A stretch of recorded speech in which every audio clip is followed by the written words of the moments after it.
नमस्कार जय हिंद साथियों। एयरफोर्स एनरोलमेंट को लेके दिल्ली हाई कोर्ट से एक बड़ी अपडेट सामने आ रही है।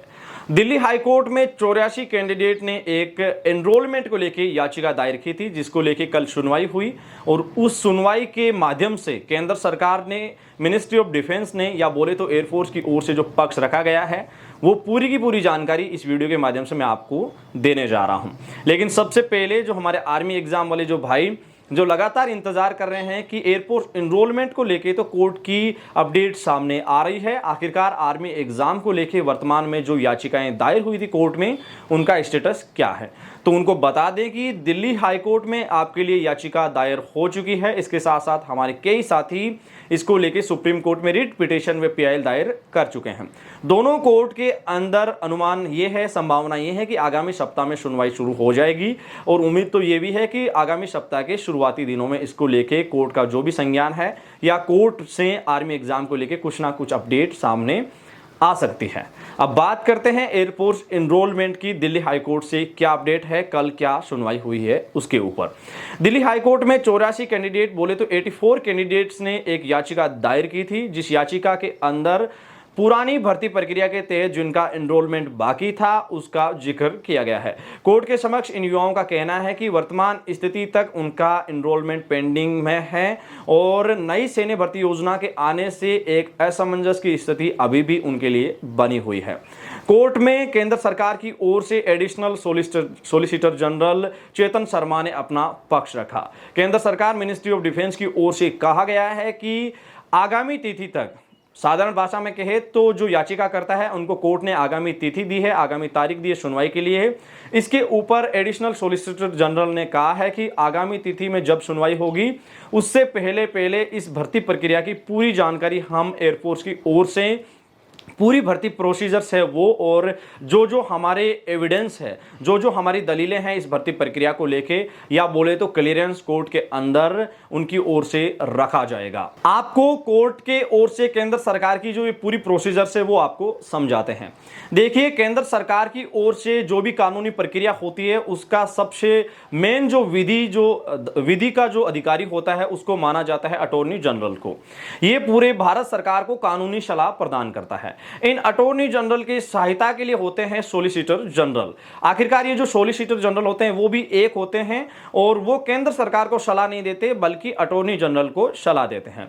इन सॉलिसिटर जनरल की सहायता के लिए होते हैं एडिशनल सॉलिसिटर जनरल, जो 4 होते हैं। और दिल्ली हाई कोर्ट में वर्तमान में जो एडिशनल सॉलिसिटर जनरल हैं वो है चेतन शर्मा, जिन्होंने इस पूरे वाकये के ऊपर, इस पूरी याचिका के ऊपर अपनी ओर से केंद्र सरकार व मिनिस्ट्री ऑफ डिफेंस, या बोले तो एयरफोर्स की ओर से पक्ष रखा गया है।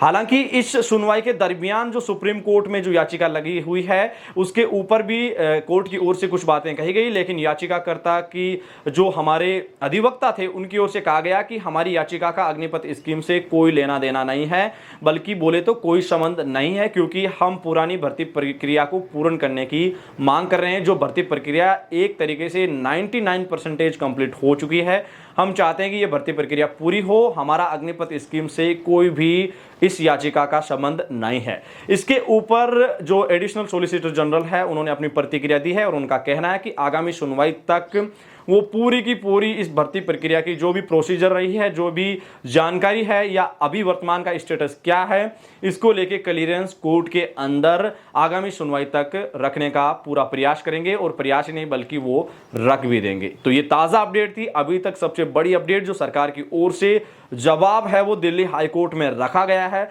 अब उम्मीद है कि आगामी सुनवाई जैसे ही होगी उस सुनवाई के अंदर एयरफोर्स या मिनिस्ट्री ऑफ डिफेंस, भारत सरकार अपना क्या पक्ष रखती है उसके ऊपर हमारी और आपकी नजरें बनी हुई है। थोड़ा कोर्ट के स्टेटस की, अगर केस की स्टेटस की अगर आपसे बात साझा करें तो दिल्ली हाई कोर्ट में हमारी टीम की ओर से, जिसमें कई हमारे साथी इसमें अग्रिम भूमिका के माध्यम से युवाओं के हित में काम कर रहे थे, इन युवाओं की ओर से 2 याचिकाएं दायर हुई थी, जिसमें 900 से ज्यादा कैंडिडेट्स ने पहली याचिका, जिनके अधिवक्ता प्रशांत जी भूषण थे, उनकी ओर से दायर हुई थी। ठीक दूसरी याचिका में 84 कैंडिडेट्स ने दिल्ली हाई कोर्ट का रुख किया था। हालांकि पहली याचिका में कोर्ट ने यह कहा कि एक ऐसा सिमिलर केस सुप्रीम कोर्ट के अंदर पेंडिंग है, उसकी क्या जजमेंट रहती है, उसके क्या निर्णय या उससे क्या हमें जो चीज़ें मिलती है उसके पश्चात इसके ऊपर आगामी सुनवाई की जाएगी। ठीक, दूसरी जो याचिका है इसमें अग्निपथ का कहीं जिक्र नहीं था और इसके ऊपर एडिशनल सॉलिसिटर जनरल ने अपना पक्ष रखा है। लेकिन उम्मीद यह है कि दिल्ली हाई कोर्ट इसको लेके आगामी सुनवाई तक कुछ ना कुछ स्थिति क्लियरेंस कर सकता है या जो नोटिस की जो प्रक्रिया है वो संबंधित विभाग को फॉलो कर सकता है। वहीं दूसरी ओर आज रक्षा मंत्रालय की परामर्श समिति की बड़ी बैठक होने जा रही है जिसमें कई पॉलिटिकल लीडर शामिल हो रहे हैं।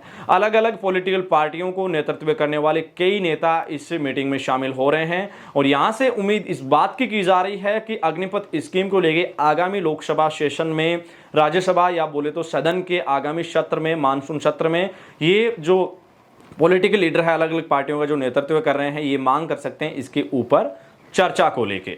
तो अब उम्मीद है कि क्या इस बैठक से निर्णय रहता है और सबसे ज्यादा अब नजरें ये बनी हुई है कि दिल्ली हाई कोर्ट में जो आगामी सुनवाई की तिथि है उसके ऊपर क्या एयरफोर्स मिनिस्ट्री ऑफ डिफेंस की ओर से जवाब प्रक्रिया होती है या फिर कोर्ट की ओर से नोटिस प्रक्रिया होती है। इसके ऊपर जब भी ताज़ा अपडेट आएगी हम आपके साथ साझा करने का प्रयास करेंगे। साथ साथ हमारी नजरें बनी हुई है अब सुप्रीम कोर्ट के ऊपर भी एक एयरफोर्स एनरोलमेंट को लेके केस की जो प्रोसीजर्स है वो कब इसके ऊपर सुनवाई हो और इसकी सुनवाई के क्या मुख्य प्रारूप रूप से हमारे पास जानकारी सामने आई उसके ऊपर भी हमारे नजरें लगातार बनी हुई है। उससे भी रिलेटिव जो भी अपडेट आएगी हम आपको एडी आर्मी पॉइंट परिवार के माध्यम से सबसे तेज, सबसे सटीक जानकारी देने का निरंतर प्रयास करेंगे।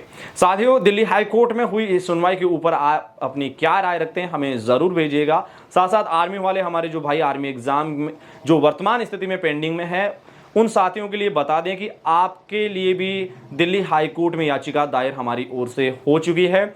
जैसे ही ताज़ा अपडेट आएगी आपको उससे भी अवगत करवा दिया जाएगा। अपने मेजबान धनेश को दीजिए इजाजत। आप देख रहे थे एडी आर्मी पॉइंट। इस वीडियो से रिलेटिव जो भी आपके सुझाव हो हमें कमेंट सेक्शन, इंस्टाग्राम हैंडल या मेल के माध्यम से जरूर भेजिएगा। आपके सुझावों का हमें निरंतर इंतजार रहता है। वीडियो के अंत तक बने रहने के लिए पूरे एडी आर्मी पॉइंट परिवार का दिल से शुक्रिया। मिलेंगे एक और ताज़ा सटीक विश्लेषण वीडियो के साथ, तब तक के लिए जय हिंद, जय भारत, शुक्रिया।